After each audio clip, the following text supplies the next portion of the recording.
सब कुछ सीखा हमने, ना सीखी होशियारी, सच्चे दुनिया वालों की हमें अनाड़ी। मनुष्य का मस्तिष्क ठंडा, रक्त गर्म और पुरुषार्थ प्रखर रहना चाहिए। उमेश छोटे भाई हैं, अभी उनका शैशव काल है, बचपना है। इतने शिक्षित होने के बाद कई बार देखा जाता है कि आपके फेसबुक वॉल पर कई बार अभद्र शब्दों का प्रयोग होता है। जब सबको आप गलत कहेंगे तो कोई तो बाप मिलेगा ही। दुनिया जानती है कुंवर प्रणव सिंह चैंपियन है क्या, इसकी तो औकात ही कुछ नहीं है। एक नए उभरते हुए नेता ने आपको चुनाव हरा दिया। उमेश नेता नहीं है, उमेश तो सर्कमटेंशियल प्रोडक्ट है, एक अदना सा व्यक्ति जिसका कोई वजूद नहीं है। दो राजनेताओं की बदौलत वजह से इस देश में, इस प्रदेश में दंगे हो सकते थे। 36 कौम वहां पे आई थी, मुस्लिम भी थे। तो और सीवियर कंडीशन हो सकती थी। अगर बात अपने आत्मसम्मान पे आएगी तो छोड़ेंगे नहीं, ईंट का जवाब पत्थर से देंगे। तो जेल सिर्फ कुंवर प्रणव सिंह चैंपियन को क्यों जाना पड़ा? गोलियों से संबंध है, हथियारों का शौक रखते हैं। तो आपको शराब नहीं पीनी चाहिए, पढ़े लिखे ज्यादा नहीं पीनी चाहिए। आप गाड़ी पुरानी सेकेंड हैंड खरीदते हैं, तमंचे पे डिस्को बहुत करते हैं आप। 2003 में मगरमच्छ के शिकार को लेकर कोई मुकदमा दर्ज हुआ था, सच है? चैंपियन फोर्स क्यों बनानी पड़ी आपको? चैंपियन बहुत पढ़ा लिखा है और दिल डॉल भी अच्छा है, दिखने में भी अच्छा लगता है, अंग्रेजी भी फर्राटेदार बोलता है, लेकिन उसके मूड का भरोसा नहीं होता यार, इसलिए जो है बड़ा दिक्कत रहती है। विधायक कहते हैं कि ये मैंने बनवाया है, पूर्व विधायक यानी आप कहते हैं कि ये आपका प्रयास है। हरीश रावत जी का पीठ पीछा है, कहूंगा उनके जैसा नेता नहीं, बहुत काबिल इंसान है। कांग्रेस में ज्यादा आजाद महसूस करते थे या बीजेपी में? तुम राजनीतिक रोटी मत सेको इसमें आके और चुपचाप चले जाओ यहाँ से। बात जब उत्तराखंड की आती है तो कुछ राजनीतिक हस्तियां ऐसी होती हैं जिनको ना तो भुलाया जा सकता है और ना ही उनको कभी किसी भी वजह से इग्नोर किया जा सकता है। ऐसे ही हमारे साथ एक शख्सियत है जिनका नाम है कुंवर प्रणव सिंह चैंपियन। गुर्जर सम्राट के तौर पर भी लोग उन्हें जानते हैं। ये पदवी कहाँ से शुरू हुई और कैसे मिली, कहाँ से कहाँ तक वो इस मुकाम तक पहुंचे, उन्हीं से पूछ लेते हैं। बहुत बहुत स्वागत है आपका। धन्यवाद मान्यवर। लोगों ने आपसे कई मुद्दों पर कई बार बात की होंगी, पर किसी ने आपसे बचपन से रिलेटेड कोई बात नहीं की अभी तक। किए हैं, बीच में आया है जिक्र। बिकॉज क्या है वो? बिकॉज जब हम छठी कक्षा में थे साहब, हमारा लिवर खराब हो गया था, 7वीं में दोनों फेफड़े खराब हो गए थे। जिक्र आया कि क्या गॉड गिफ्टेड है आपका जो स्ट्रेंथ और बॉडी स्ट्रक्चर है? मैंने कहा नहीं, ये हमारे फादर ने कहा था कि खुदाई से लड़ाई लड़ो, खुदा ने कैसा बनाया आपको कैसा बनना है, तपस्या करो। पढ़ाई और पहलवानी को साथ लेकर के हम चले। तब बचपन से लेकर के किशोरावस्था तक और किशोरावस्था से युवावस्था तक कैसे हमने संघर्ष किए, उसका वर्णन किया गया था। कुंवर साहब, राज से राजतंत्र की तरफ देश बढ़ चुका है, क्या फर्क महसूस हुआ शुरुआती दौर में और आज के इस दौर में? देखिए साहब, हमारी तो पैदाइश ही आज़ाद भारत की है, 1966 का जन्म है और 47 में आज़ाद हो गए थे। 51 में पूरी तरह से रियासतें एबॉलिश हो गई थी और 1971 में जो प्रिवी पर्स मिलते थे वो भी समाप्त हो गए थे रियासतों को। तो आज तो जनतंत्र है, लोकशाही है, उसी का पार्ट एंड पार्सल है। तो हम तो जिसमें पले बढ़े हैं उसी को जानते हैं। हाँ, दृष्टांत ज़रूर है कि जो सुना है हेरन से उस विषय में कहा जा सकता है, अदरवाइज जो भोगा है वो तो प्रेजेंट ही है। स्कूल लाइफ कैसी रही आपकी? अच्छा था साहब, एक संघर्षपूर्ण रहा। बिकॉज ट्यूबरक्लोसिस का पेशेंट था, उस समय कोई इलाज नहीं था। मुझे आइसोनेक्स की दवाई डॉक्टर बागला ने दी थी, जो उस समय 50 साल पहले ऐसे अकेले फिजिशियन थे, और उससे लेकर के मैंने प्राणायाम और कुश्ती से अपना संघर्ष शुरू किया था इसके विरुद्ध। क्लास में नींद आ जाती थी। ब्रदर जोसेफ हमारे प्रिंसिपल थे, उन्होंने कहा कि Pranav, why do you sleep in the class? मैंने कहा sir, I have to do wrestling. कहने लगे you have tuberculosis and you do wrestling, call your father tomorrow. पापा गए तो उनसे पूछा, mister Pawar what is the reason? Father ने कहा साहब, it is just like a tryst with destiny. Doctor ने तो कह दिया बच्चा जिएगा नहीं, मैं एक्सपेरिमेंट कर रहा हूं, अगर जी गया तो बहुत अच्छी बात है, नहीं तो कोई बात नहीं। अगर सो रहा है तो सोने दीजिए, क्योंकि ये तपस्या कर रहा है और बच्चों से भिन्न है। तो मैंने पढ़ाई भी की और पहलवानी भी की पिताजी के गाइडेंस में। ऐसे हालात में जब आपकी तबीयत ठीक नहीं है, जैसा कि अभी आपने बताया, तो फादर ने कभी रोकने की कोशिश नहीं की? पिताजी तो he was a source of immense will power, बड़े दृढ़ निश्चयी व्यक्ति थे, डाउन टू अर्थ। लगता नहीं था कि राज परिवार से, क्योंकि उन्होंने राजशाही देखी थी। सेंट जॉर्जेस और सेंट जोसेफ के उस समय के 85 साल पहले के पढ़े हुए थे, लेकिन बिल्कुल ही डाउन टू अर्थ उनका व्यक्तित्व था। और हमेशा कहते थे कि बेटा संघर्ष करो एंड सेक्रीफाइस द प्लेजर्स। जो चीज़ अच्छी लग रही है उसको मत करो, जो अच्छी नहीं लग रही उसे करो, तभी कुछ बन पाओगे। और वो हमने जो उन्होंने कहा, his word was law for me.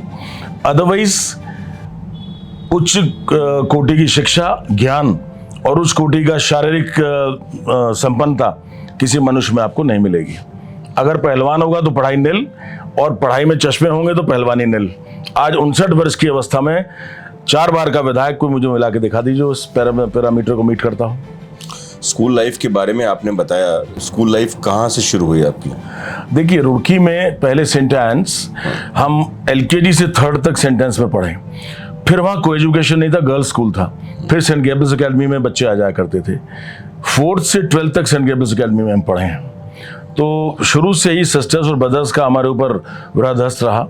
उनके जीवन से उच्च आदर्श हमको मिले और उससे हमें जीवन में काफ़ी कुछ प्रेरणा मिली। राजनीति आप थोड़ा अलग तरीके से करते हैं, उसमें मैं ज़रूर आऊँगा, लेकिन उससे पहले ये जानना ज़रूरी है कि राजनीति में आपका इंटरेस्ट अचानक से कैसे आया? अचानक नहीं होता साहब कुछ भी। जो आदमी नॉर्मली स्पोर्ट्स में इंटरेस्ट रखता है, पढ़ाई आपकी देखकर लगता है कि आप अच्छे लेवल पे चल रहे थे, और फिर एकदम, क्योंकि जिस दौर में आपने राजनीति में प्रवेश किया, उस दौर में राजनीति को कोई बहुत अच्छे दौर के तौर पर नहीं देखा जाता था। 2002 10 मार्च था शायद, जब हमने शपथ ली विधायक की। आज तक की बड़ी सीनियर एंकर थी, मैं नाम भूल गया उनका यही सवाल था कि आप स्पोर्ट्समैन हैं, आप युवा हैं, आप रॉयल फैमिली से हैं, आप हाईली एजुकेटेड हैं, इतना फ्लुएंटली आप इंग्लिश बोल रहे थे मैंने देखा, फिर आप इस दलदल में क्यों आ गए?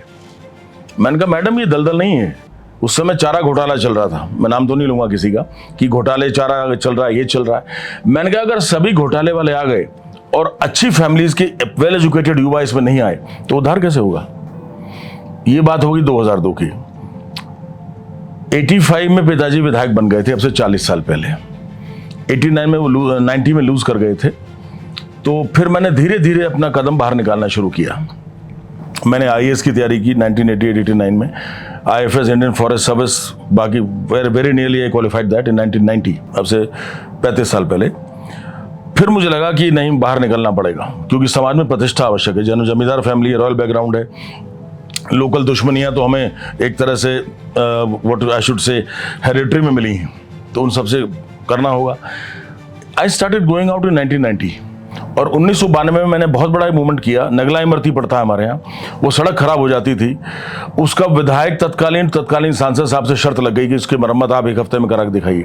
वो नहीं करा पाए, वो मैंने करा दी। वहाँ से मेरा राजनीतिक उदय था, सामाजिक सोशल सर्विस और पॉलिटिक्स दोनों का।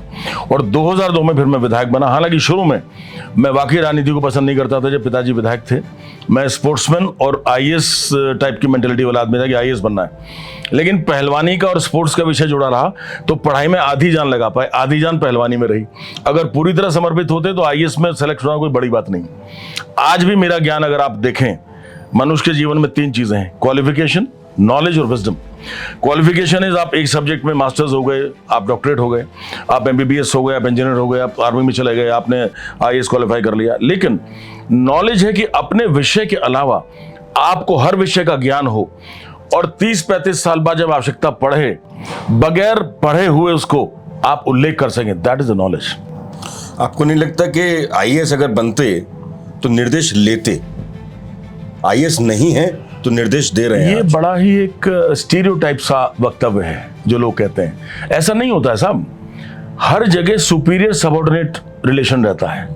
राजनीति में भी हमसे सुपीरियर लोग हैं, हमको निर्देश लेने पड़ते हैं। इन्फीरियर जो है वो निर्देश दिए जाते हैं। ऐसा नहीं है। राजनीति हो, सिविल सर्विसेज हो, डिफेंस सर्विसेज हो, बिजनेस में भी आप जाएंगे वहाँ भी ऐसे ही होता है। हायरार्की हर जगह मेंटेन्ड है, आपको हायरार्की का पालन करना पड़ता है। लेकिन ये जरूर है कि IAS में कर्म क्षेत्र किसी और जगह होता, अपना कैडर ना मिलता अपनी स्टेट का। अब कर्म क्षेत्र अपनी मातृभूमि में है, तो वो अच्छा लगता है कि IAS बन के जो हम ना कर पाते, वो राजनीतिज्ञ बनकर 20 साल तक विधायक रह करके जो कुंवर प्रणव सिंह ने अति पिछड़े खादर क्षेत्र की विकास की गाथा लिखी और उसको अति पिछड़े से अति विकसित बना दिया, तो बड़ा संतोष होता है। जब किसी की आंख से मैंने आंसू पोंछा है वो मेरे लिए सबसे बड़ा दिन रहा। चाहे मैंने गोल्ड मेडल जीते हों, चाहे मैंने उन व्यक्ति को हराया जिन्होंने 13 साल पहले मेरे फादर को हराया था, काजी मोहिउद्दीन साहब, जो 5 बार के विधायक थे, 2 बार कैबिनेट मंत्री थे, उत्तराखंड के तत्कालीन इंटरिम स्पीकर भी थे। जितनी मेरी उम्र थी उतना उनका तजुर्बा था।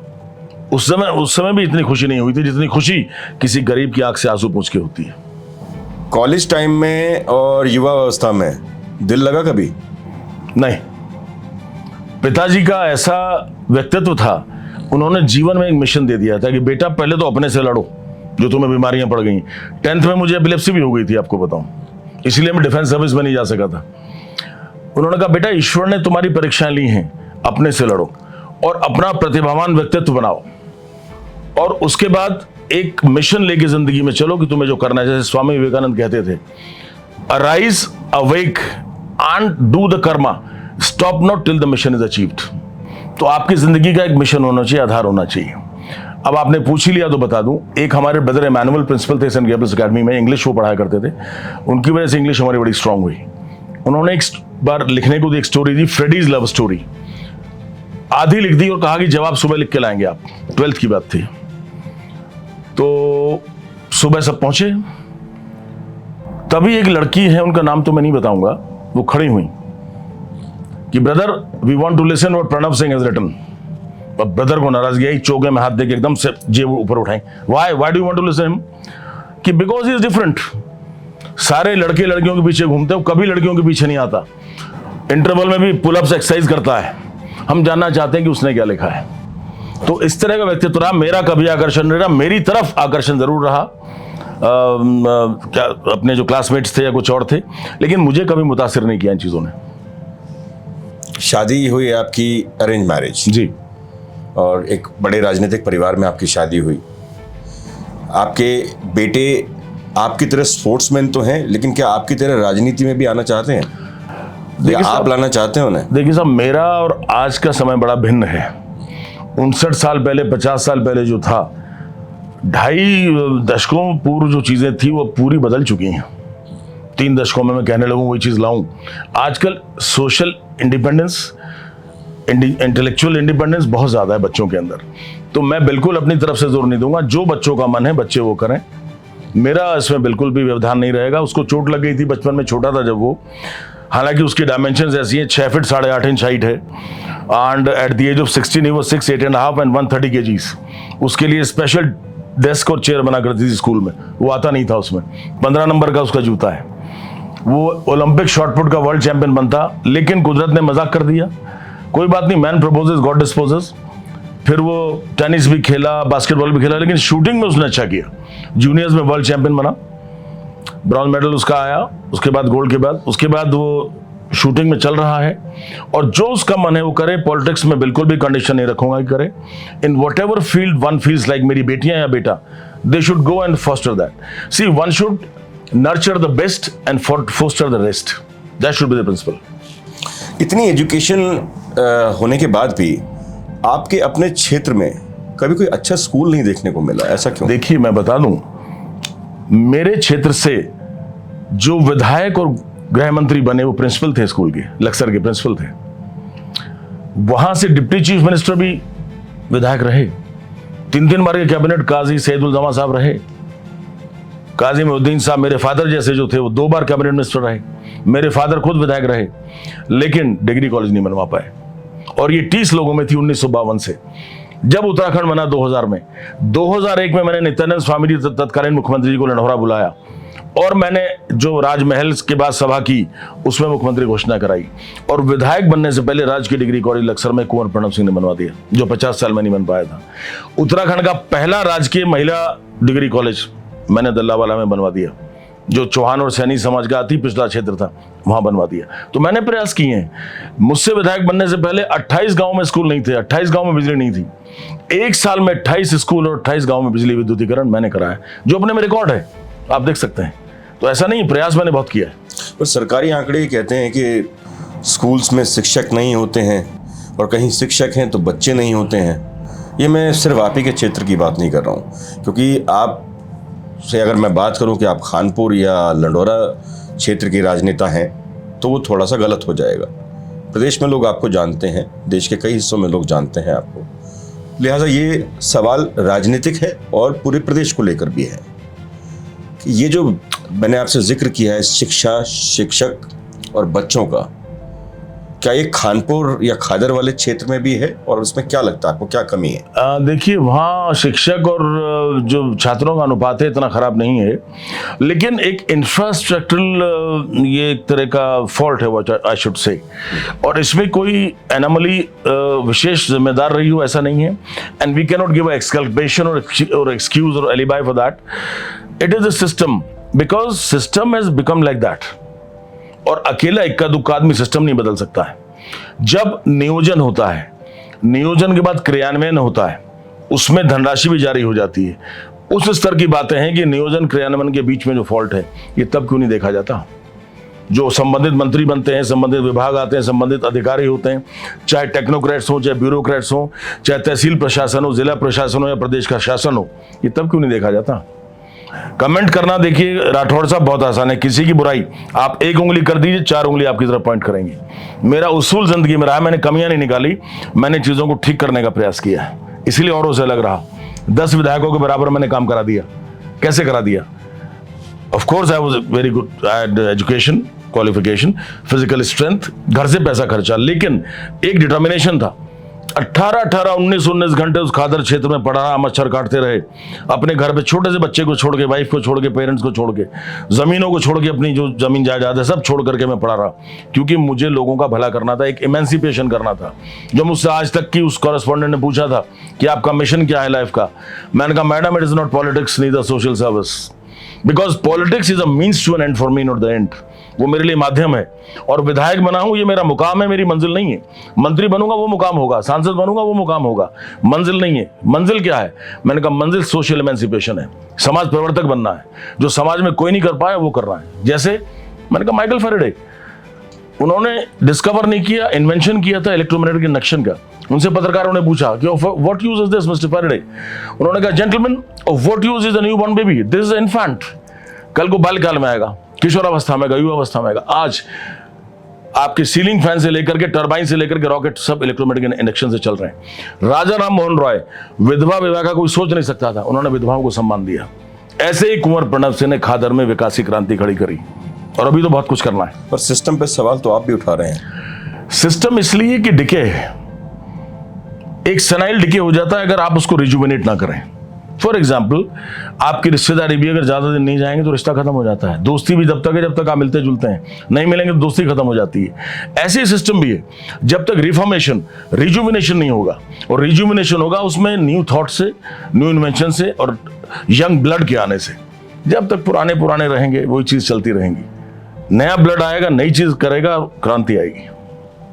पर यहाँ तो कई बार देखने को मिलता है कि जो पुराना ब्लड है उसमें गर्माहट रहती है और जो नया ब्लड आता है वो ठंडा पड़ जाता है। देखिए, गर्माहट या ठंडाहट का मतलब नहीं है, ये तो कई ऋषि मुनियों ने कहा है कि मनुष्य का मस्तिष्क ठंडा, रक्त गर्म और पुरुषार्थ प्रखर रहना चाहिए।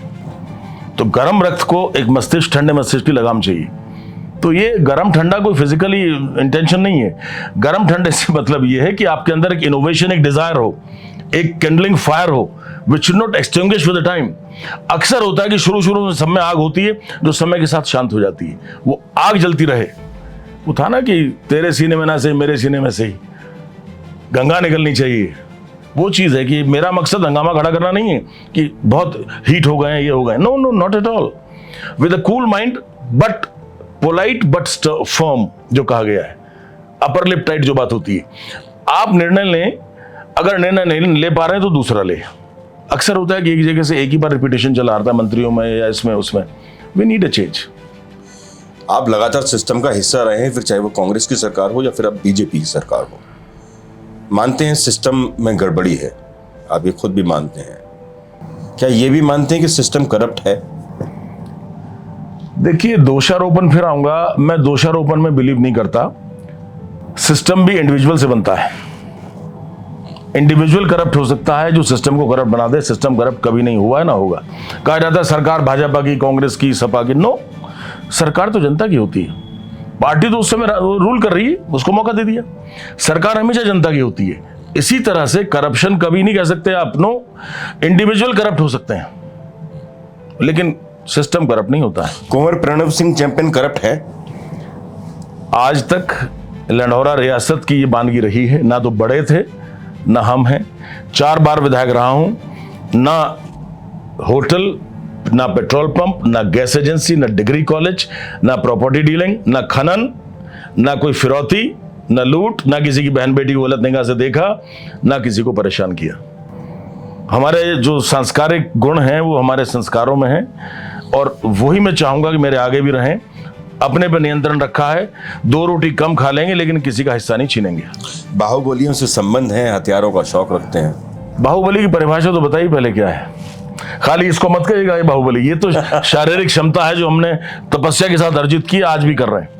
जो कि 40-45 साल में कहते हैं पहलवान लंगोटा टांग देता है खूंटे पर, ऐसा नहीं है। अगर कर्मवीर मनुष्य रहे तो ताउम्र चिरयुवा रहता है, जो स्वामी विवेकानंद कहा करते थे। कुंवर प्रणव सिंह भी स्वामी विवेकानंद को फॉलो करते हैं तो चिरयुवा रह के दिखाएंगे आपको। 59 साल का हूं। मेरी चेस्ट जब मैं 40 साल का था तो लगभग 47-48 इंच थी। आज 59 साल का हूं तो 54 इंच है। देख रहे हैं आप? पेक्टोरलिस मेजर 2 कम रह गई 56 से। नहीं 56 नहीं, मुझे 60 ले जानी है। 70 साल की उम्र में 60 इंच करके दिखाऊंगा। और जैसे पेडियाट्रिक्स है ऐसे जेरियाट्रिक्स होता है। Geriatrics is the science of the old people, कि जो साइंस 60 साल से ऊपर वाले को डील करती है। अगले साल हो रहा हूं 60 का और 60 में जवान रह के दिखाऊंगा 70 तक, और इसको 54 से 60 ले जाऊंगा और नोबेल प्राइज लूंगा जेरियाट्रिक्स में तरमीम करने का। ये मेरी विल पावर है, इसको कहते हैं दृढ़ इच्छा शक्ति। जो आज तक कोई नहीं कर पाया उसको करके दिखाऊंगा। और यही चीज शिक्षा में भी है। किसी भी विषय में आप मुझसे बात करिए, मैं जूलॉजी से रहा हूं, बॉटनी केमिस्ट्री में मेरे पास रहा है। आप मुझसे ज्योग्राफी में बात करिए, वर्ल्ड इंडिया में, आप हिस्ट्री में बात करिए, ancient medieval modern, Indian history, world history, आप मुझसे फिजिक्स में बात करिए, लॉ पे बात करिए, MBBS में बात करिए, you name it I have it. आप एजुकेटेड हैं, अच्छा बोलते हैं, अच्छा समझते हैं, सारी चीज़ों की नॉलेज रखते हैं। जाहिर बात है सोशल मीडिया की भी नॉलेज आप रखते होंगे। इतने शिक्षित होने के बाद कई बार देखा जाता है कि आपके फेसबुक वॉल पर कई बार अभद्र शब्दों का प्रयोग होता है और जनप्रतिनिधि से जो जनता उम्मीद करती है उस उम्मीद पर कुछ आप भी शामिल हो उसमें, कुछ जनप्रतिनिधि खरे नहीं उतरते, तो वो कहीं ना कहीं जनता की अदालत में दोषी नहीं है आपके हिसाब से? देखिए, ये परिस्थिति जन्य है। फॉर एग्जाम्पल, एक डांस का हमारा वीडियो आया था, तमंचे पे डिस्को। मैंने कहा कि किसी के 5 मिनट के किसी पर्टिकुलर सर्कमटेंस को आप उसके 55 साल की जिंदगी का आईना नहीं बना सकते हैं। आप अगर कुछ लिख रहे हैं तो वो क्रिया की प्रतिक्रिया होगी। अगर आपने क्रिया की है तो गलत है, अगर प्रतिक्रिया की है तो टोटली आप सेटिस्फाइड हैं। जब कोई एक व्यक्ति आपके घर पे आके आपको गलत बोल जाए, आपके विषय में अभद्र टिप्पणियां करे, तो आप खाली तो बैठेंगे नहीं। महात्मा गांधी तो है नहीं और हम तो बिल्कुल नहीं है। हम तो ईंट का जवाब पत्थर से देने वालों में है। तो वो जो आपने देखा, कभी कभार, हमेशा नहीं होता साहब। मैं बहुत से युवाओं को प्रेरणादायक चीजें बोलता भी हूं, करके भी दिखाता हूं, चाहे वो शैक्षिक फील्ड हो, शारीरिक फील्ड हो या उनकी व्यावसायिक फील्ड हो। मैं हमेशा प्रेरणा देता हूं युवाओं को। ये चीजें कभी कभार की हैं जो प्रेस उसको उठाती है और ये मैं जवाब देता हूं कि ये it is circumstantial, it is not intentional. ये परिस्थिति जन्य है कि जो आपसे कहेगा तो क्रिया की प्रतिक्रिया तो दी जाएगी। खानपुर से विधायक है उमेश कुमार, निर्दलीय चुनाव लड़े हैं। हालांकि कई बार विधायकी को लेकर कई सवाल सामने आते हैं, लेकिन फिलहाल वर्तमान में वो खानपुर के विधायक हैं। अक्सर आपके बीच में और उनके बीच में फेसबुकिया वॉर देखने को मिलती है। कभी वो लिखते हैं, कभी आप लिखते हैं, और आप दो लोगों की वजह से जो आम जनता है उसको बहुत सारी चीज़ें ऐसी देखनी पड़ती हैं, सुननी पड़ती हैं जो यकीनन उसको नहीं होना चाहिए उसके साथ। देखिए, उमेश छोटे भाई हैं, अभी उनका शैशव काल है, बचपना है। पहली बार विधायक बने हैं, हम तो 4 बार के विधायक हैं। मेरे पिताजी 40 साल पहले विधायक बने थे। मेरे दादाजी राजा बलवंत सिंह जी, जो पहला चुनाव भारत में हुआ था यूनाइटेड प्रोविंस में, उत्तर प्रदेश में नहीं बना था, उसमें 1937 में विधायक बने। 1932 में सहारनपुर के जिला परिषद के अध्यक्ष रहे। तो हम तो राज परिवार से और राजनीतिक परिवार से पुराना संबंध रखते हैं। छोटे भाई हैं और आप हथियार लेके नहीं, सुनिए बात, उनका शैशव काल है, बचपना है अभी राजनीति में। लेकिन दिक्कत उनके साथ है, उनके व्यक्तिगत प्रॉब्लम है, व्यक्तित्व का दिक्कत है। अहंकारी मनुष्य को नहीं होना चाहिए। वो कहते हैं ना कि मुझे मिल गया तीतर, कभी बाहर बांधू कभी भीतर। ऐसा नहीं होना चाहिए कि you try to show off कि चूहे को कत्तर मिल जाए और वो बजाज बन जाए। भाई बहुत अच्छी बात है, आपको मौका दिया ईश्वर ने, आप जनता की सेवा करिए। आप दूसरों को अपमान कर रहे हैं, पूर्व मुख्यमंत्रियों के लिए गलत सलत लिख रहे हैं, हमारी सरकार को आप कोस रहे हैं कि जहां खड़े सरकार से बड़े, ये अच्छे शब्द नहीं है। और जब सबको आप गलत कहेंगे तो कोई तो बाप मिलेगा ही। तो हमें वो रोल अदा करना पड़ा जब बदतमीजी ज्यादा बढ़ गई। एक सीमा तक तो बर्दाश्त किया जाता है। देखिए, मनुष्य को सीखना चाहिए। हमसे जितने सीनियर लोग हैं, अब यहाँ मुन्ना सिंह चौहान है, न प्रभा जी रहे, बहुगुणा जी रहे, उच्च शिक्षित लोग हैं। मैं जब भी मिलता था कुछ ना कुछ उनसे सीख के आता था और मैंने अपने अंदर आत्मसात किया। मेरा एक गुण है कि मुझे अगर अनपढ़ आदमी भी कोई बात कह रहा है और उसके विजडम से मुझे लग रही है तो आई गेट इम्प्रेस्ड, मैं उसको ग्रहण करता हूँ, मधु संचय करता हूँ। उमेश ने ऐसा नहीं किया। उसके अंदर बगैर बात की एकड़ सिक्योरिटी पता नहीं कहां से ले ली विधायक बनने से पहले, और लोगों को दबाना, धमकाना, जमीनें कब्जाना वगैरह, और नारियों के आरोप भी लगे, बलात्कार का मुकदमा दर्ज हुआ। ये सब चीजें अच्छी बात नहीं है। मनुष्य को जनप्रतिनिधि के रूप में जनता का सेवक बनना है, उसके अंदर ये दुर्गुण नहीं होने चाहिए। तो क्योंकि वो देखिए, इसीलिए 2 साल में वो हार गए। चुनाव हुआ संसदीय का, उन्होंने उसमें नॉमिनेशन फाइल किया और खानपुर विधानसभा में हमने उनको 38,000 से 16,000 पहला पटका। मतलब ये कि जनता ने हराया। हमारा मतलब है कि हम तो खाली माध्यम थे, लेकिन जो महान जनता चुनती है उसने 2 साल में उनको नकार दिया। तो ये अपने कर्म से तो नकारा गया। हम तो लगातार 20 साल रहे और उस क्षेत्र से रहे जहां 2 बार से ज्यादा कोई विधायक नहीं बना। 4 बार मैं विधायक रहा, 3 बार मेरी धर्मपत्नी जिला पंचायत सदस्य रही, 7 चुनाव हमने जीते साहब वहां से, जहां वो पहली बार चुनाव के बाद ही 2 साल बाद हार गए। तो चैंपियन साहब, 20 साल आप लगातार विधायक रहे वहां पर, आपकी पत्नी भी जो है लगातार जो है राजनीति में सक्रिय रही, आज भी हैं। फिर ऐसा क्या हुआ कि 20 साल के बाद एक नए उभरते हुए नेता ने आपको चुनाव हरा दिया? नहीं, नेता नहीं थे। देखिए, इनके साथ बहुत सारे अलग फैक्टर्स थे। ड्रामा करना, दिखाना, हेलीकॉप्टरबाजी, ये करना, वो करना, तो भोली भाली जनता थोड़ी सी इंप्रेस हो जाती है। नंबर 2, मेरा जब ही पैर के लिगामेंट टूट गए और मैं 2 से 2.25 महीने बेड रेस्ट पर देहरादून रहा, और दिसंबर जनवरी का वही महीना था जब आदमी प्रचार करता, क्योंकि 10 फरवरी को पोलिंग हो गया था, तो हमें मौका ही नहीं मिला क्षेत्र में जाने का। और देखिए, जनता चाहती है चाहे कितनी बार के आप नेता हो, एक बार दरवाजे पे जाके उनके वोट मांगे। भीख तो मांगनी पड़ेगी जनता से, क्योंकि जनता महान है, वही बनाती है। तो गलती हमारी रही, जनता की गलती नहीं रही साहब। गलती नेता की रहती है, गलती जनता की नहीं है। और उमेश नेता नहीं है, उमेश तो सर्कमटेंशियल प्रोडक्ट है। परिस्थितियों ने इनको जन्म दिया। अब वो क्या क्या कारण रहे मैं नहीं जाना चाहूंगा। मैं तो मुख्ता ये कहूंगा, मेरे पैर में चोट थी, मैं नहीं जा पाया, इसलिए ऐसा हुआ। और अब चुनाव करवा लें, आपको पता लग जाएगा। उमेश और आपका एक संबंध शुरू हुआ, वो दोस्ती का भी हो सकता है, वो जान पहचान का भी हो सकता है, या वो भाई भतीजावाद, जैसे आप कहते हैं कि वो छोटे भाई की तरह है। ये संबंध कहाँ से शुरू हुआ और कहाँ आज की तारीख में खड़े हैं? देखिए, संबंध तो नहीं है। अब नेताओं के हमारे यहाँ बहुत से लोग आते जाते हैं। विधायक बनने के बाद सुबोध दुनियाल के अंदर मुझे कुछ अच्छी चीजें लगी, और एकमात्र मित्र मेरे वही बने जो पर्वतीय समाज से थे, हम मैदानी क्षेत्र से थे। उसके बाद मैखुरी जी, विजयपाल सजवान जी, कुछ लोग नजदीक आते गए, उनसे मित्रता होती गई। तो सुबोध दुनियाल से मित्रता मेरी प्रगाढ़ रही। वो हमारे यहाँ आते थे, हम उनके यहाँ जाते थे। तो उनके यहाँ उमेश कुमार 2-3 बार मिला वहाँ पे, और वो भी कोई तवज्जो नहीं देते थे, एज ए जस्ट आए ठीक है लड़का टाइप से है।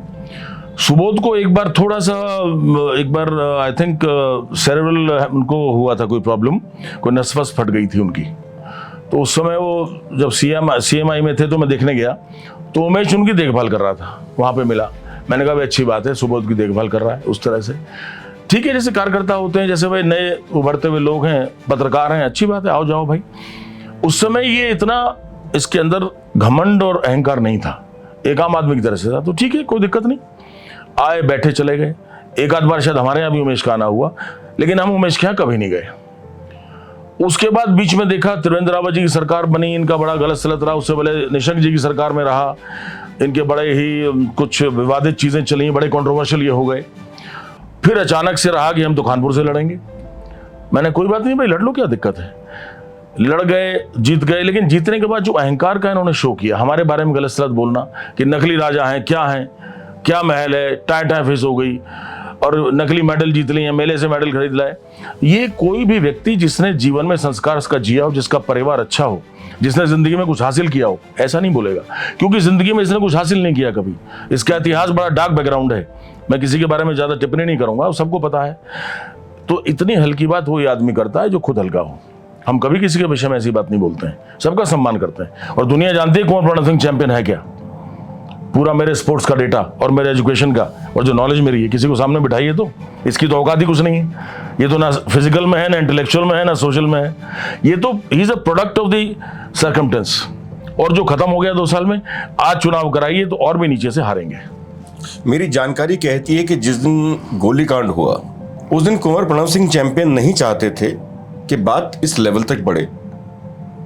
वो अपने घर पर थे, मैं आप ही का जिक्र कर रहा हूं कि आप अपने घर पर थे, नहर के किनारे वाले घर पर, और आप इस बात को बहुत शांतिपूर्वक समझाना चाहते थे, निपटाना चाहते थे। फिर अचानक ऐसा क्या माहौल बना कि वो जो शांति वाली जो प्रक्रिया थी वो इतनी गर्माहट में बदल गई कि चारों तरफ गोलियों की आवाज सुनाई देने लगी, और इस प्रदेश ने और इस देश ने वो सब देखा जो उसे देखना नहीं चाहिए था। देखिए साहब, इसमें 2 चीजें हैं। क्या देखा, क्या नहीं देखा, देखना चाहिए था, नहीं चाहिए था, ये आपका भी मत हो सकता है, मेरा नहीं। क्योंकि जैसा क्रिया होगी प्रतिक्रिया उससे बढ़ के देता हूं मैं। 1 दिन पहले उमेश ने एक पोस्ट डाली अपनी फेसबुक पर। अच्छा, हमें पता ही नहीं था, हम तो देहरादून में थे। फोन आया किसी से कि साहब अपना फेसबुक देखिए। मैंने क्या बात भाई, क्या आपके लिए बहुत अपमानजनक लिखा है? वास्तव में अपमानजनक था। अब क्रोध आना उसमें निश्चित है। अच्छा, मैं अपने ज्यादा लिखता नहीं हूं, मैं जहां से फेसबुक कराता हूं उनको लिख दिया मैंने कि भाई इसका जवाब दो। उन्होंने उसका जवाब दिया। अब उसके जवाब पर वो हमारे घर पहुंच गए अपने गुंडों को लेकर के। हमारा जो गनमैन था उसको बदतमीजियां करने लगे, जो महिला वहां पे नौकर हैं उनको जान से मारने की धमकी, हमको जान से मारने की धमकी, गोलियां चला दी। 1 घंटे बाद हमारे महल पे पहुंच गए। महल पे लात मारना। देखो साहब, महल में ठीक है, राजा हमारा परिवार रहा होगा पहले, लेकिन आज की डेट में हम महल के ट्रस्टी मात्र हैं, मालिक नहीं है। मालिक उसका 36 समाज है। वीर गुजर रियासत थी, लेकिन 36 कौम का आधिपत्य था। और आज भी महल एक मंदिर की तरह से, जिसको 36 कौम अपना गौरव का स्तंभ मानते हैं, और उसका अपमान होते देख करके लोगों का खून खौल गया। 26 तारीख को जब मुझे लगा कि ये बात सर से ऊपर चली गई तो मैं रुड़की गया देहरादून से। हालांकि मुझे बुखार था, 102 के आसपास था, और मेरी आवाज भी पूरी तरह से नहीं निकल रही। आप अगर उस वीडियो को देखें जिसमें मैं अब शब्द बोल रहा हूं, तो मुझे चिल्ला के बोलना पड़ रहा है, जब भी मेरी ये आवाज नहीं जो आज आवाज है, क्योंकि मुझे सिवियर वायरल इन्फेक्शन था। लेकिन आत्मसम्मान के लिए मनुष्य साहब जान ले भी सकता है, जान दे भी सकता है। हमारा क्षत्रियों का है कि कायर भोगे दुख सदा और वीर भोगे वसुंधरा, जो क्षत्रियों का है। तो जननी जन्मभूमिश्च स्वर्गदापी गरेयसी, अगर बात अपने आत्मसम्मान पे आएगी तो छोड़ेंगे नहीं, ईंट का जवाब पत्थर से देंगे। और यही विचार लेके बात पूरी नहीं हुई, यही विचार लेके रुड़की कैंप कराने गया था। जब जनता को देखा कि साहब आग लगा दो, ये कर दो, वो कर दो, मैंने समझाया। मैंने कहा वो अगर इमेच्योर है, वो अगर हल्के खानदान का है, उसके संस्कार नहीं है, हमें नहीं गिरना उस पर। हो सकता है कल को माफी मांगे, आप रुको। लेकिन वेग इतना लोगों का था, वो मुझे डिसओन करने लगे कि तुम तो बिल्कुल ही, तुम्हारा खून मर गया है और हम तुम्हें छोड़ के जा रहे हैं, नहीं मत चलो। मैंने कहा ताला भी लगा था अंदर, ऐसा कुछ हुआ था? कहाँ? आपने अंदर से ताला लगा? ना, ताला नहीं, समझा रहा था मैंने उनको खाने की चीजें, पीने की चीजें ऑफर की। मैंने कहा भाई खाओ पियो आराम से, सुन लो मेरी बात। लेकिन वो सुनने के मूड में नहीं थे। फिर हम गए, मैंने कहा भाई बात करेंगे। मैं गाड़ी अंदर ले गया खुद चला करके, और वहां पे जाकर के उन लोगों ने पहले से पत्थर रखे हुए थे। अब सरकारी भवन में जो कार्यालय की तरह उपयोग होता है, ईंटों का, पत्थरों का, फावड़े के बीटे जो डंडे की तरह इस्तेमाल होते हैं, मिर्च के पानी का क्या मतलब। 50 आदमी तैयार किए हुए थे, छतों पे चढ़े हुए थे। उनकी तो तैयारी पहले से ही लड़ाई करने की थी, और पत्थर फेंके घातक हो सकते थे। एक के सर में लगा है, डंडा भी लगा है, मेरे सर में खुद 2 पत्थर लगे। तो अपनी आत्मरक्षा में हमें गोली चलानी पड़ी। हमने मारी नहीं किसी को, मारने में क्या था, तो 2 मीटर 5 मीटर की दूरी पे आदमी थे, आंख बंद करके चलाएं तो मर जाएं, लेकिन बचा के गोली चलाई उनको डराने के लिए कि ऐसा काम मत करो। तो मैं तो उमेश से कहने गया था, मैंने कहा तूने गलत किया, तुझे माफी मांगनी चाहिए।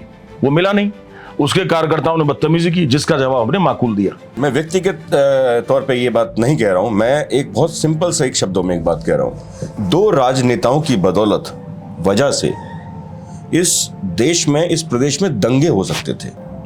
नहीं, पूरा क्यों? गुर्जर समाज देश के हर कोने से खानपुर, लक्सर, लंडौरा इस क्षेत्र में पहुंच रहा था। बड़ी खाली- मुश्किल से देखिए- पुलिस को कानून व्यवस्था बनाते हुए उन्हें शांत करके वापस भेजना पड़ा। आपकी पत्नी सामने आई, उन्होंने रिक्वेस्ट की कि आप लोग सब चले जाइए। अगर आपकी पत्नी सही समय पर, मौके पर नहीं आती तो एक बहुत बड़े दंगे के रूप में ये माहौल तब्दील हो सकता था। नहीं, दंगा कैसे साहब? दंगे की परिभाषा क्या है? क्रोध में थे सभी लोग। दंगा वो है जो जानबूझकर राजनेताओं द्वारा दो धर्मों की कम्युनिटीज के बीच में कराया गया। भारतवर्ष के इतिहास है, चाहे 1947 से पहले के लिए जब मुस्लिम लीग ने सबसे पहले डायरेक्ट एक्शन डे बनाया था मोहम्मद अली जिन्ना के कहने से, that was the start of the political communal, जो आप कह रहे हैं दंगा, राइट्स। मैं दंगा नहीं कह रहा हूं, मैं कह रहा हूं दंगे में तब्दील हो सकता था। नहीं, दंगा तो सवाल ही नहीं। दूसरा आप कह रहे हैं सिर्फ वीर गुर्जर समाज, नहीं नहीं नहीं नहीं, 36 कौम वहां पे आई थी, मुस्लिम भी थे। आप देखिए वहां पे हर समाज था, क्योंकि महल से 36 कौम की आस्था जुड़ी है। दीगर बात है कि ज्यादा संख्या में वीर गुर्जर समाज था और पूरे उत्तर भारत से थे। ये तो और सीवियर कंडीशन हो सकती थी। नहीं, इसके लिए जिम्मेदार कौन? आपने खुद एक चिट्ठी जारी की जेल से। हमारी तो जिम्मेदारी, किया लोगों को। सुनिए, हमारी तो जिम्मेदारी थी, लेकिन उमेश ने क्या किया? क्या उसको, दोनों को ही गलत मानता उसको ऐसा दरवाजे पे जाके लात मारना, हमारी माता और बहना के लिए गलत अपशब्दों का इस्तेमाल करना, वो कहता है ऐसा मेरी माता से माफी मांगे गाली दी है, बिल्कुल उसने गलत किया। मेरी स्वर्गवासी माँ को उससे पहले गाली दी। क्या उमेश स्वर्गवासी कर दें उसको, जो स्वर्ग में जाके मेरी माँ से माफी मांगे? ये भी तो होगा, मैं कहूँ चल तेरा इलाज करते हैं, स्वर्ग में भेजते हैं तुझे, स्वर्ग में जाके माफी मांग मेरी माँ से। लेकिन नहीं, हमारे मुख्यमंत्री जी ने इंटरवीन किया। पुष्कर सिंह धामी जी का बहुत सम्मान करता हूँ, उन्होंने मुझे समझाया और हमने उनकी बात को माना। मेरी धर्मपत्नी मेरे पास आई, पुष्कर सिंह धामी जी से उनकी भेंट हुई थी। मुख्यमंत्री जी ने उनसे कहा कि आप अपील करिए। उन्होंने कहा मैं पहले अपने पति से पूछ लूं। जेल से मैंने लिख करके लेटर दिया। वो लेटर रानी साहब ने जाकर के महल से पढ़ा और कन्विंस किया। जो 30,000 के आसपास लोग पहुंचे थे वो 3 लाख से ऊपर हो सकते थे, लेकिन दंगा नहीं था, वो एक आक्रोश था। जरूर है कि जैसे उमेश ने ब्राह्मण समाज को आक्रोशित किया, हमने किसी एक बिरादरी का नाम नहीं लिया था, और उमेश वैसे भी ब्राह्मण नहीं है, कहना चाहता हूं मंच से। वो बब्बर है, सोनू बब्बर नाम है, जाके हिस्ट्री देख लीजिए। और ब्राह्मण समाज का जितना सम्मान लंडौरा रियासत में हुआ है, आप जाके मालूम करिएगा। हमारी दादी जी 5 ब्राह्मणियों को पहले भोजन कराती थी जब चूल्हा चौका खुलता था हमारे यहाँ, हमारी एंट्री नहीं होती थी। ब्राह्मण समाज का इतना सम्मान क्षत्रिय होने के नाते लंडौरा रियासत ने किया, और आज भी हम करते हैं। मैं भजन पूजन पूरा ग्रहों का पूजन ब्राह्मणों से कराता हूँ, ब्राह्मण आते हैं, रुद्राभिषेक करता हूँ, जाके मेरे वीडियोज और मेरे फोटोज आप देख सकते हैं। लेकिन दो समाज को लड़ाने का क्या मतलब भाई? जब समाज की बात हमने नहीं की, हमने तो सिर्फ 36 कौम की बात की। आप ब्राह्मण समाज को उठा रहे हैं और ब्राह्मणों को लाने के लिए अपने पैसा खर्च करके बसें भी भेज रहे हैं। अब पुलिस को एक्शन लेना पड़ा। आप पैसे दे के लोगों को क्यों मंगा रहे हैं भाई? हमने किसी को पैसा नहीं दिया आने के लिए। महल पे अपने आप भीड़ आई थी। मैं बहुत आभारी उनका हूं कि हमारे सम्मान के लिए आए। हाथ जोड़ के उनको नमन करता हूं, वीर गुर्जर समाज का और सभी क्षत्रिय समाज का। लेकिन एक अदना सा व्यक्ति जिसका कोई वजूद नहीं है, वो भ्रांतियां फैलाकर, अफवाह फैलाकर के दंगे की स्थिति, ऐसी स्थिति उत्पन्न कर दे, तो ये तो सरकारों को देखना चाहिए, प्रदेश सरकार को भी और राष्ट्रीय सरकार को भी, कि ऐसे व्यक्ति का किस तरह से उनको अनुबंध किया जाए, कैसे इलाज किया जाए। क्योंकि गैर जिम्मेदार व्यक्ति वास्तव में समाज के लिए नुकसान दे सकता है। हमने जिम्मेदारी का परिचय दिया, हमने जेल से भी लिख के दिया कि नहीं, ऐसा कुछ ना हो। जिम्मेदारी का परिचय किसान नेता राकेश टिकैत ने भी दिया। उस दौरान पैचअप करवाने की कोशिश हुई, वो कामयाब कितनी हुई कितनी नहीं हुई, ये आप व्यक्तिगत तौर पर जानते होंगे या फिर सिस्टम जानता होगा? ये हम बताएंगे जी। बाबा महेंद्र सिंह टिकैत जी से मेरे पर्सनल रिलेशंस रहे हैं साहब, मेरे पिताजी के भी थे। मैं जब पहली बार विधायक बना तो 2002 में जो विधायक था, उत्तम चीनी मिल के धरने में वो आए। मैं कभी कुर्ता पजामा नहीं पहनता था, जीन्स टी शर्ट में रहता था। तो उन्हें लगा कि कोई अधिकारी है। जब भाषण मैंने दिया, बोले बेटे तू बोल तो रहा नेता की तरह, तू अधिकारी है क्या? मैंने कहा जी मैं एमएलए बनाऊं। अरे एमएलए है तू? बड़े खुश हुए, हाथ मारा। 6 फुट 3 इंच मुझसे भी लंबे थे और बड़ा अच्छा शरीर था। मुझे देख के बोले बेटा ऐसा तो लड़का मिलता नहीं नेताओं में देखने के लिए। तो मुझे बहुत प्यार करते थे, 5-6 बार मुझे मिले भी। राकेश टिकैत जी का क्या है, ये उमेश के बुलावे पे आए और इनके द्वारा जब ये आए हैं, रानी देवयानी जी द्वारा इनको सम्मान दिया गया। जेल में मेरे पास आए, मैंने भी इनसे बात की। मैंने कहा साहब आप देखिए, इसमें बैलेंस करके बात करिएगा, और जिम्मेदारी कौन लेगा, कोई गैर जिम्मेदारी करता है अगर। लेकिन जो बयान उन्होंने अखबार में दिया जा करके, उससे मुझे बहुत बुरा लगा कि मेरे ताऊजी का बेटा, जो मेरा भाई है, जो किसान कौम के लिए संघर्ष करता है, हम भी किसान हैं, वो एक सरमाएदार के चक्कर में आकर के, एक फ्रॉड के चक्कर में आकर के ऐसे बयान दे रहा है कि राजनीतिक लड़ाई। अरे राजनीतिक लड़ाई कहां से आई भाई, ये तो मान सम्मान की लड़ाई थी। फिर मैंने लिखा कि भाई ताऊ जी के बेटे, तुम राजनीतिक रोटी मत सेको इसमें आके, और चुपचाप चले जाओ यहां से, क्योंकि तुम यहां गलत रंग दे रहे हो। अपनी स्वार्थ सिद्धि मत करो राकेश टिकैत जी, यहाँ मेरे बड़े भाई हो, बड़े इज्जत से कह रहा हूं, हमें आपकी आवश्यकता नहीं है। और मैंने उनको मना कर दिया, क्योंकि उनका डायरेक्शन उमेश की तरफ से था। अब क्यों था, उसका क्या कोई लालचवश था, किसी और कारणवश था, ये तो ईश्वर जाने, लेकिन उनका रवैया गलत था। आप ये कहते हैं कि क्रिया की प्रतिक्रिया हुई, तो जेल सिर्फ कुंवर प्रणव सिंह चैंपियन को क्यों जाना पड़ा? ये इसलिए हुआ साहब कि जो मुकदमे दर्ज हुए उसमें उन्होंने इनडायरेक्टली काम किया। गोलियां चलाई हैं, लेकिन वो उस समय वीडियो नहीं बनाए, उन्होंने गोलियां चलाई हैं, और इसका भी फैसला होगा।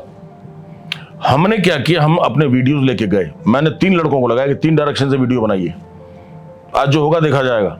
गोलियां चलाने का हमारा वीडियो आ रहा है, और मैंने कहा अगर वो मिल गया, अगर कुछ हो भी गया तो वो भी वीडियो में कवर करो, दुनिया देखे क्या अंजाम होता है इज्जत से खेलने का। इज्जत बेइज्जती के लिए राष्ट्र लड़ जाते हैं। 1971 में जब निक्सन ने इंदिरा गांधी प्राइम मिनिस्टर से कहा था, थ्रेट दी थी इंदिरा गांधी को कि तुम लड़ाई शुरू करके तो देखो, तुम्हारा इलाज कर देंगे। जब ईस्ट पाकिस्तान को वेस्ट पाकिस्तान से अलग कर दिया था, वो भी तो बात थी, अमेरिका के सामने भारत क्या था। लेकिन मिसेस गांधी ने फ्रांस जाकर के फ्रांस के प्राइम मिनिस्टर को अपने हक में किया था। तो आत्मसम्मान की लड़ाई थी। तो ये लड़ाई कुंवर प्रणव सिंह की कोई राजनीतिक लड़ाई नहीं थी, ये आत्मसम्मान की लड़ाई थी। जो महल पे लात मार के गया था, जो हमारी माँ बहन के लिए गलत बोल गया था, तो हम तो या तो जान ले लेते हैं या जान दे देते हैं सम्मान के लिए, और इसीलिए हम गए थे। जेल में तबीयत भी खराब हुई सुना आपकी? वो सब खाना वाना वहाँ पे ऐसे ही रहता है, पानी भी कंटेमिनेटेड था, तो इंटेस्टिनल बीमारी मुझे हो गई थी, बड़ा दिक्कत मुझे आई थी, फिर हॉस्पिटल में शिफ्ट किया गया था। एक सवाल और पैदा होता है, हालांकि किसी ने मुझे जवाब दिया था उसका, पर मैं आपके मुंह से सुनना चाहता हूँ। महल को पुरानी कंडीशन में अभी तक चैंपियन ने क्यों रखा हुआ है? देखिए साहब, वो एक तरह की ऐतिहासिक धरोहर है, और हमें अधिकार नहीं है कि धरोहर को परिवर्तित करें। हमने घर देहरादून में ले लिए, 2 घर हैं मेरे, रुड़की में भी हम बना रहे हैं, अभी सरकारी आवास है, लंडौरा में भी हैं। तो वो महल तो एज इट इज रहे, उसका अनुरक्षण होता रहे। जैसे हमारे बुजुर्गों ने 300 साल पहले उसको बनाया था। रंग महल उस समय वेजिटेबल डाइज का यूज किया है, और 3 तरह के आर्किटेक्चर हैं, Greco Roman architecture, Rajputana architecture और इस्लामिक आर्किटेक्चर। आप आके देखेंगे वहाँ 3 तरह की वास्तुकला वहाँ पे मौजूद है, और वो 300 साल पुरानी डाइज भी मौजूद है। हमने कुछ नहीं किया, सिर्फ व्हाइट वॉश के अलावा। तो मैंने इसलिए रखा है कि ये वास्तुकला का एक पारदर्शी एक एविडेंस है, जो आर्कियोलॉजिकल सर्वे ऑफ इंडिया भी इसको देख के मुतासिर होगा। तो मैं जो का तू रखना चाहता हूँ, अनुरक्षण करना चाहता हूँ, बदलाव नहीं। मैं एक सवाल और करूंगा, उससे पहले एक और सवाल है। वहाँ के लोग, मैंने बातचीत की काफ़ी लोगों से, उनका मानना है कि हमारे राजा साहब को हमारे पास लंडौरा महल में रहना चाहिए। देखिए साहब, इंडिविजुअल ओपिनियन से ना तो आज राजा है कोई, आज तो साहब सब प्रजा हैं। 1951 से पहले जरूर थे राजा बलवंत सिंह जी, उनके बेटे कुंवर नरेंद्र सिंह, कुंवर कृष्ण कुमार सिंह, वो जरूर रहे। लेकिन कुंवर प्रणव सिंह का जब जन्म हुआ, उस समय भारत गणराज्य हो चुका था, और हम राजा नहीं हैं, हम आम आदमी हैं, सेवक हैं। 30 साल की क्या परंपरा है? 30 साल की एक चीज सुनने को मिलती है कि हाँ, महल को 30 साल का एक टाइम पीरियड रेनोवेशन। तो 30 साल में ये था कि पिताजी की मैरिज के बाद 30 साल बाद मेरी मैरिज हुई, तो महल को रेनोवेट किया गया। अभी 30 साल हुए मैरिज को, लेकिन बेटे का अभी नहीं है इरादा शादी का। तो जब शादी राजकुमार की होती है तो महल को रेनोवेट किया जाता है। तो 30 साल था 2 बार, अब देखिए कितने साल में होता है, 1-2 साल में हो जाए। तमंचे पे डिस्को बहुत करते हैं आप। देखिए ये तो बड़ा बेहूदी सी बात है। कुंवर प्रणव सिंह जो शूटिंग में अपना ध्यान मीडिया में छाए रहे। नहीं, मीडिया तो हिंदुस्तान में कुछ भी कहलवा लीजिए, क्योंकि माफ करिएगा, मीडिया वाले ना तो इतने एजुकेटेड रहे हैं, सबकी बात नहीं कर रहा हूँ, 5 उंगली एक साथ, जो ऐसे शब्द लिखते हैं उनको खुद असलियत का पता नहीं। वो क्या जानते हैं कि वेबलन स्कॉट किस कंपनी का नाम है, किस कंट्री की थी जो एम्यूनिशन बनाती है, स्मिथ एंड वेसन किस कंट्री का है, कोल्ट किस कंट्री का है, ब्राउनिंग किस कंपनी का है, बेल्जियम में क्या बनता है, किस ईस्टर्न यूरोपियन कंट्री में ऐसी वेपन बनता है कि एक बैरल में राइफल दूसरी में गन, किस कंट्री में AK-56 बनाई गई, कौन साइंटिस्ट था जो क्लेशनिकोव था, क्लेशनिकोव राइफल बनाई, उनको पता क्या है। एक अनपढ़ अनाड़ी गंवार आदमी तमंचा वमंचा की शब्द इस्तेमाल कर रहे हैं, कोरी बकवास है, मैं खारिज करता हूं। फिर वही बात आती है, राज परिवार से हैं, बचपन से खून में रहा है। जब तक परमिशन मिलती थी, 45 साल पहले अपने फादर के साथ शिकार करने गया हूं। जंगली सुअर, 12 सिंगे, ये सब मारे हैं मैंने। और जब परमिशन बंद हो गई तो शिकार भी बंद हो गया। तो उस परिपाटी से निकले। शूटिंग का भी शौक है। मेरा बेटा तो वर्ल्ड चैंपियन जूनियर्स में रहा है, मेरी धर्मपत्नी स्टेट चैंपियन पिस्टल शूटिंग में है, मेरी बेटियां भी स्टेट चैंपियन है। तो एक पत्रकार जिसको ये नहीं पता, वही बात आ जाती है कि खेल के विषय में वो टिप्पणी क्या करेगा, जिसने ग्राउंड में कभी गया नहीं, कभी पसीना नहीं बहाया। ये नहीं पता कि लेडीज के शॉटपुट का वेट कितना है, जेंट्स के शॉटपुट का वेट कितना है, डिस्कस का वेट कितना है, डिस्टेंसेस कितने में मेजर किए जाते हैं, शॉटपुट फेंकने के सर्कल कितना डायमीटर होता है, डिस्कस का कितना डायमीटर होता है। वो क्या कमेंट करेगा स्पोर्ट्स के बारे में। तो तमंचा वमंचा disco, this is all nonsense, ये बेकार की बातें हैं। एग्जैक्टली हुआ क्या था? हथियारों का शौक जरूर है। और हुआ यह है कि बर्थडे पार्टी के बाद कभी किसी कार्यकर्ता ने रिक्वेस्ट की थी कि साहब आपके साथ कुछ डांस करना है। मैंने कहा यार हमने कभी करा नहीं, हम पहलवान आदमी हैं, धर्मेंद्र टाइप का हमारा सिस्टम है, नाचना वाचना नहीं आता है। कि नहीं साहब खड़े हो लीजिए। तो हम लोगों को देखिए, लोगों को प्लीज भी करना पड़ता है, तुष्टिकरण करना पड़ता है राजनीति में। तो कोई नजदीक के व्यक्ति रहे होंगे, 10-12 साल पुराना वीडियो है वो, तो उस समय किसी ने बना लिया अपने लोगों में से, उसको फिर वायरल कर दिया। आपकी गाड़ियों को लेकर अक्सर बात होती है, लेकिन एक साइट पर अवेलेबल है कि एक 0001 नंबर लेने के लिए आपने देहरादून में सबसे ज्यादा पैसे चुकाए वीआईपी नंबर, 5,51,000। क्या कंडीशन थी, क्या घटना थी वो, ऐसा क्यों करना पड़ा आपको? देखिए शरीर तो आप देख ही रहे हैं, सबसे पहले तो उसका शौक, उसके बाद उच्च कोटि के साहित्य को पढ़ने का शौक जिसमें कई विषय आते हैं, फिर अच्छे घड़ियां, चश्मे, वेपन्स और गाड़ियां रखने का शौक, ये मुझे शौक है। और कहीं से लगा कि भाई एक एंडेवर हमने ली, पहले उसका 0001 नंबर ले लिया। फिर लैंड क्रूजर मैंने मंगाई थी, and that was the first land cruiser in Uttarakhand. तो मैंने कहा भाई फर्स्ट है तो उसका नंबर भी एक ही लेंगे।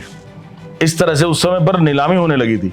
पहले ये था कि भाई 25,000-30,000 दे के नंबर मिल जाता था, उसकी नीलामी हुई, तब वो नीलामी इतनी धनराशि में पहुंची थी और हमने उसको लिया था। आपके विरोधी कहते हैं, विरोधी कहें या मित्र कहें, कि आप गाड़ी पुरानी सेकेंड हैंड खरीदते हैं, लेकिन यहाँ कागजात बताते हैं कि आप वीआईपी नंबर के 5,51,000 रुपए पे करते हैं। नहीं, लैंड क्रूजर के कागज दिखाइए। लैंड क्रूजर जो 2.5 करोड़ की गाड़ी है उसके कागजात दिखाइए। 2019 में मैंने खरीदी थी, अपनी वाइफ को गिफ्ट की थी। 15 जुलाई को उनका बर्थडे है, 14 जुलाई को खरीदी थी 2019 में। जाके देखिए कागजात, उत्तम टोयोटा पे। एक चीज और भी है, आपने अचानक एक बयान दिया कि आप गढ़वाली परिवार से ताल्लुक रखते हैं, गढ़वाल से। हाँ बिल्कुल है। कैसे है? देखिए साहब, मेरी दादी जी बिस्ट राजपूत थी।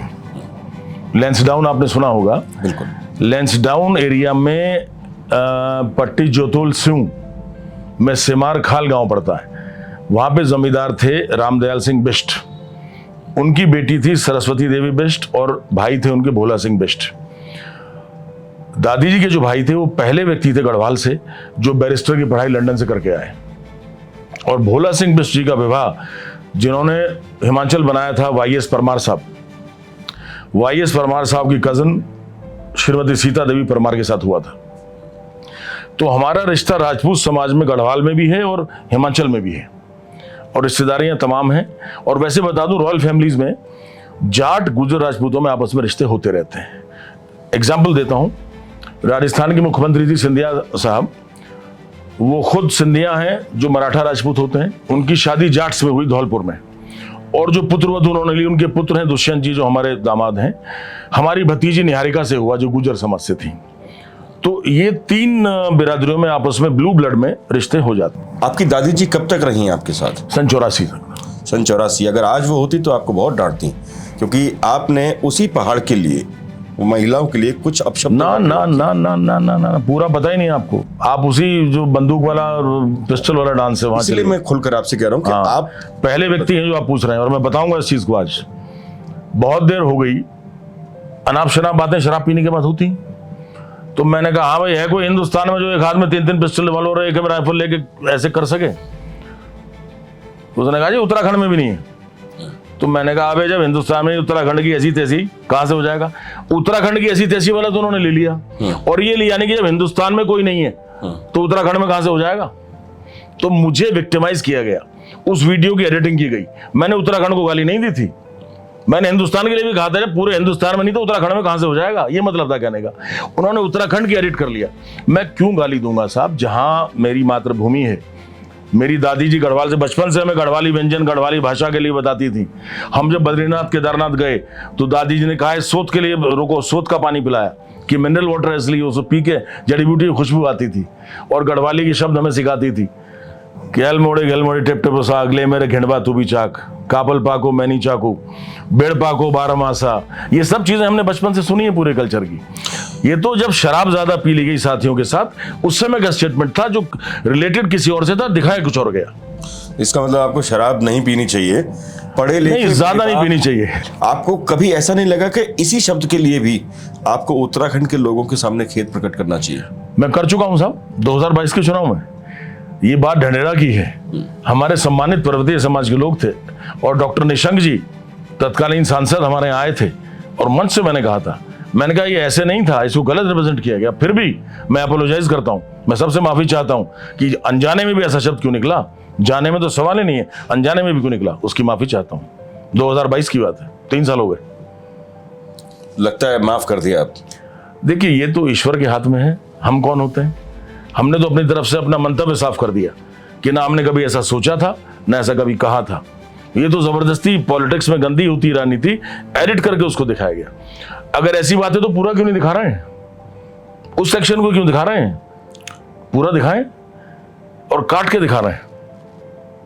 तो हमारे साथ धोखे होते हैं। ये नहीं, कई बार हुआ इस तरह से कि कोई भी चीज क्लिपिंग ले ली और उसको बाद में जाके दिखा दिया। अभी रिसेंटली जब हम अरेस्ट हुए नेहरू कॉलोनी में, गोली चलाने के बाद हम देहरादून आए जानबूझ के, लोगों ने मुझसे कहा भाई आप बेवकूफ हैं। मैंने कहा बहुत अच्छी बात है जी, बेवकूफ है, किस लिए हैं आप? दिल्ली भाग जाते, बिजनौर भाग जाते, सहारनपुर भाग जाते। मैंने कहा कुंवर प्रणब सिंह चैंपियन भागने के लिए गोली नहीं चलाया था। अगर कुंवर प्रणब सिंह भाग जाता और उसके कार्यकर्ताओं के साथ पुलिस एक्सेसेस करती, मारपीट होती, उनकी कुड़की होती, तो उसके जन्म में क्या थूकते? वीर हूं अपने सीने पे साहब। मैंने कहा मुझे अरेस्ट करो, पहले किसी को अरेस्ट नहीं कराएंगे, मुझे जेल लेके चलिए। और मैं खुद जेल गया। यहां तक तो ये बात थी। अरेस्ट जब हुए उस दिन तो नेहरू कॉलोनी में ला करके उन्होंने जो है हमें रोक लिया। तो वहां पर देखिएगा, जैसे हम अरेस्ट हुए तो मैंने एक व्यक्ति को फोन मिलाया। मैंने कहा भाई यहाँ त्रिवेंद्र रावत जी के आसपास में है, हम जरा रावत जी को भेजो जल्दी, पुलिस ने अरेस्ट कर लिया है। उसने उतने सेक्शन को काटा और तुरंत वायरल कर दिया। और जेल में जब मुझसे आदमी मिलने आया, मैंने उसको खरी खोटी सुनाई, उसकी आंख से आंसू निकलवा दिए। मैंने कहा जलील आदमी हो तुम, एक तो बुरा समय चल रहा है, उसमें अगर मान लो अपने नेता से हमने ऐसी बात कह ली तुम्हारे थ्रू, तुम्हें क्या उसको वायरल करना चाहिए था? नंबर 2, उसके बाद एक किसी के द्वारा वीडियो बनाई गई, पुलिस वाले मुझसे बात कर रहे हैं, कह रहे साहब आपके तो 15-16 मुकदमे आपने सब खत्म करा लिए हैं, और वो वीडियो की भाई चलिए आपको चाय पिलाते हैं, वो सब वायरल कर दिया। तो ये अच्छी मानसिकता नहीं है भाई। कई चीजें ऑफ द रिकॉर्ड भी तो होती हैं। हमारे साथ अक्सर हुआ क्योंकि हम साफ मन के आदमी, धोखा हमसे कई बार होता रहा। साफ मन का आदमी होता है, वो था ना राज कपूर और नूतन का गाना, सब कुछ सीखा हमने ना सीखी होशियारी, सच्चे दुनिया वालों की हमें अनाड़ी। तो ये लागू होता है। 2003 में मगरमच्छ के शिकार को लेकर कोई मुकदमा दर्ज हुआ था, सच है? नहीं, 2002 में। 2002 में हुआ क्या था, पोड़ो वाली एक गांव पड़ता है, वहां पे एक नाला है, तो जो रपटा था क्षतिग्रस्त हो गया था। तो मगरमच्छ, हम रात को लौट रहे थे, 12-12:30 की बात थी, प्रचार करके किसी के यहाँ खाना वाना था, तो मगरमच्छ उस पुल के ऊपर आकर लेट गए। अब हमने हॉर्न बजाया, सायरन बजाया, वो गाड़ी की तरफ चला। मैंने कहा भाई ये पता नहीं क्या कर देगा, कार्यकर्ता भी साथ में। हमने निकाल के वेपन 2 फायर हवाई कर दी थी। हवाई फायर से वो डरा और जाके पानी में घुस गया। विरोधियों ने क्या किया उसमें से कि भाई इन्होंने मगरमच्छ मार दिया। अच्छा, हमने कहा भाई ठीक है मार दिया तो आप जांच कराइए। जांच हुई, उन लोगों ने मगरमच्छ के बच्चे को मार के बरामद करा दिया। एसएसपी का फोन आया कि मगरमच्छ मिल गया। मैंने कहा एक बात बताओ, उसके डायमेंशंस क्या हैं? जो मगरमच्छ था वो 12-13 फुट की रोड पे पूरा आ रहा था कि नहीं साहब वो तो 6 फुट के आसपास है। मैंने कहा फिर ये झूठा है। पोस्टमार्टम हुआ, मैंने कहा 3 हथियार मेरे पास है, अगर इनमें से किसी का भी एम्युनिशन बरामद उसके अंदर हो गया तो मेरे खिलाफ मुकदमा करना। पता लगा कि जो सर्वाइकल वर्टिब्रा होती है गर्दन वाली, उस पर लाठी मारी उस बच्चे की, उसको मार के डाल दिया गया। फिर बरामद हुआ वो। फिर मैंने जांच कराई और जिसने ये किया था उसको मैंने 1 साल की जेल करवाई और इंसाफ मिला। ये राजनीतिक फंदे थे जो हमारे रास्ते में डाले गए, लेकिन साफ मन के थे, ईश्वर ने भी साथ दिया माँ दुर्गा का भक्त हूँ, माता का हमेशा आशीर्वाद मेरे ऊपर रहता है और अल्लाह का पंजा मेरे सिर पर रहता है। ये बात मैंने देख ली, कभी कोई नहीं बिगाड़ पाया कुछ भी मेरा। बहुत बहुत स्थितियों से निकला हूँ लेकिन बिगाड़ कोई नहीं पाया। चैंपियन फोर्स क्यों बनानी पड़ी आपको? फोर्स नहीं है, ये तो ऐसा था, कुछ हमारे साथी हैं, उन्होंने कहा साहब एक ग्रुप बना लेते हैं और अलग सा नाम हो।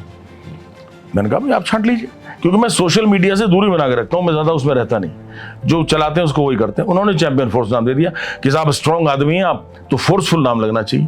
ये कोई सेना वेना वाला नाम नहीं है, वो तो सेना होती है सब, जिनका कोई रणवीर सेना, करनी सेना, कोई इस तरह से होगी। हमारा ऐसा कुछ नहीं है। चैंपियन फोर्स यानी चैंपियन का फोर्स, युवा प्रेरणा लें, अपने आप को शरीर में मजबूत बनाए और शिक्षा में भी, दैट वे।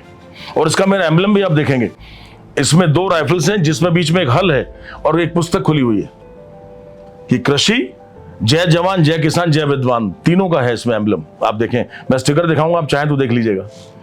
नहीं, मैं उसे जरूर देखूंगा।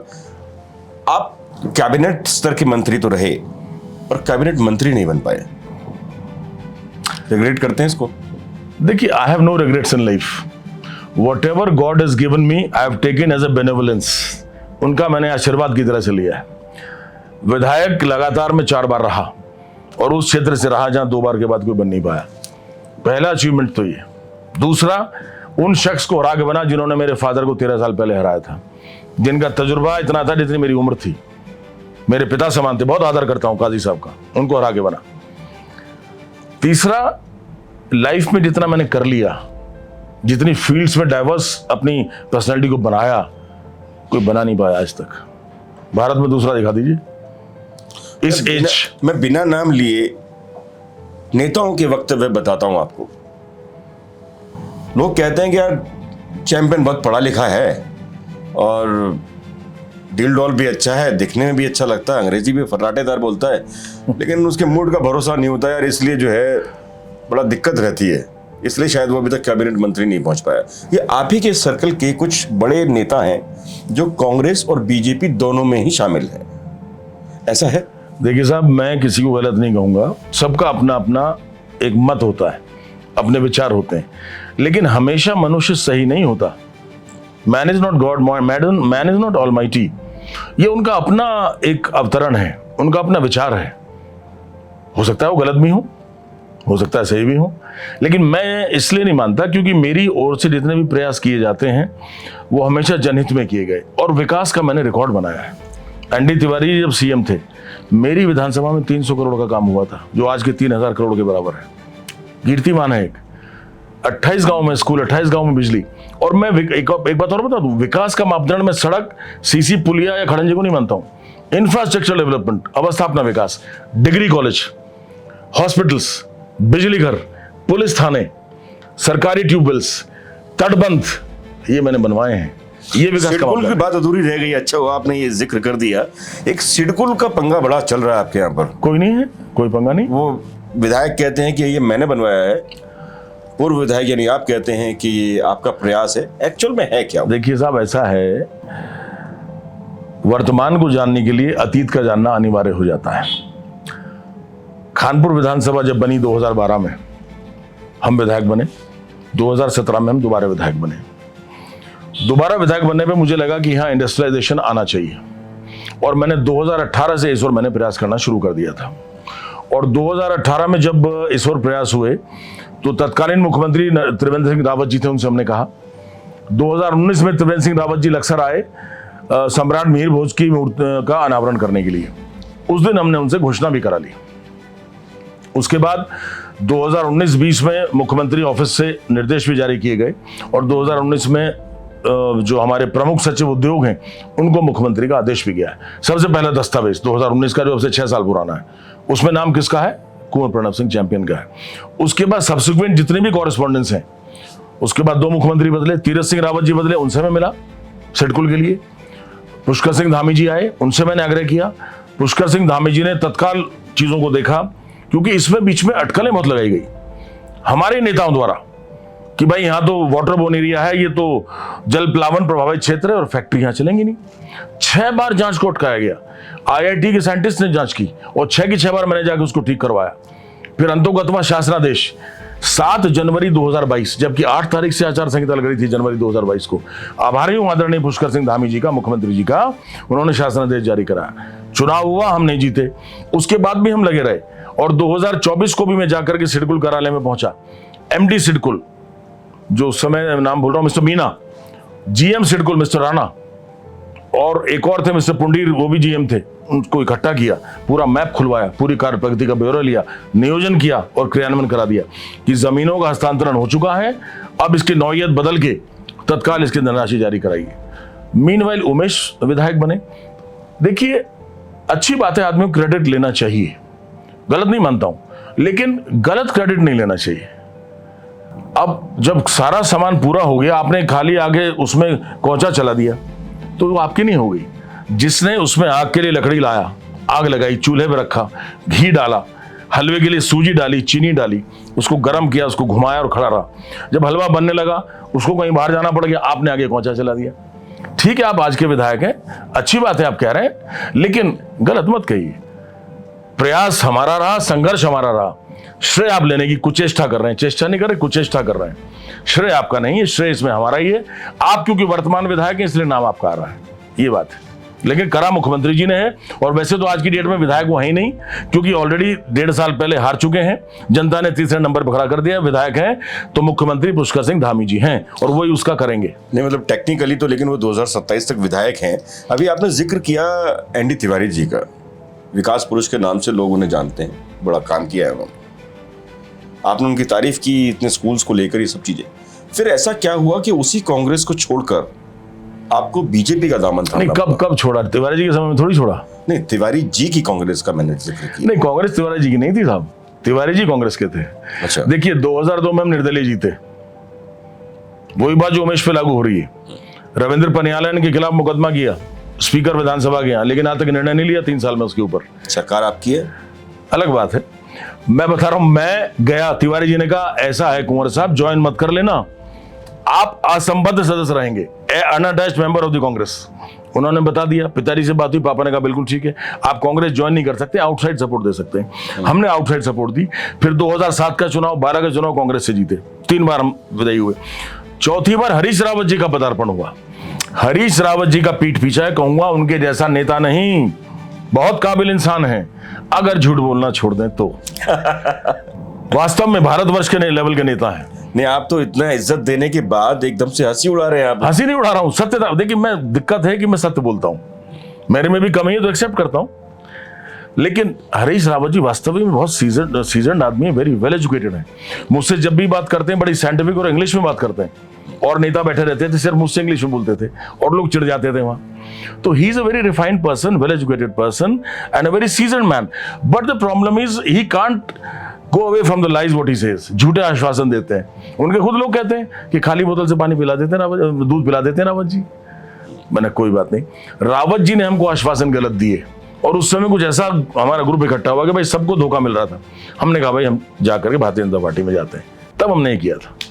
6 फुट से लंबी शख्सियत है आप, कांग्रेस में ज्यादा आजाद महसूस करते थे या बीजेपी में? देखिए, जवाब दीजिएगा। आजादी की परिभाषा पहले आपको देखनी होगी। एक तो आजादी होती है कि नादानी की आजादी, उसमें आदमी नुकसान कर जाता है। नहीं, राजनीतिक तौर पर तो आजादी मतलब खुलकर अपनी बात रख देना, खुलकर अपने लोगों के लिए काम करवा लेना, खुलकर अपनी बातें सही अगर हो तो अपनी सरकार से मनवा लेना। देखिए, कांग्रेस और बीजेपी में फर्क एक है। बीजेपी में अपनी बात को हमको पहले संगठन के प्लेटफॉर्म पर रखना होता है, डायरेक्टली प्रेस में हमें जाना नहीं होता। हमको पहले पता नहीं था ये, क्योंकि कांग्रेस में हम सीधे प्रेस में चले जाया करते थे। इतना फर्क है, संगठन बेस्ड पार्टी है, बहुत मजबूत संगठन है और बहुत कुछ सीखने को मिलता है। कांग्रेस में ऐसा नहीं था, कांग्रेस इंडिविजुअल बेस्ड थी कि जो मन में आया, जो मर्जी आई आपने कर दी। तो उस तरह की आजादी तो वहां ज्यादा है, लेकिन संगठन के रूप में आपको जो सीखने को मिलता है, जो बैकबोन आपको स्ट्रेंथ मिलती है, वो बीजेपी में है। आजीवन बीजेपी के साथ रहेंगे या भविष्य बदल? क्यों नहीं रहेंगे साहब, बिल्कुल रहेंगे। राष्ट्रवादी पार्टी है, हमारी कदर करती है, महापुरुषों का सम्मान करती है और भारत में बहुत ऐसे काम किए, त्याग और बलिदान दिए हैं जिसका श्रेय संघ को और संगठन को जाता है। तो क्यों नहीं रहेंगे, बिल्कुल रहेंगे।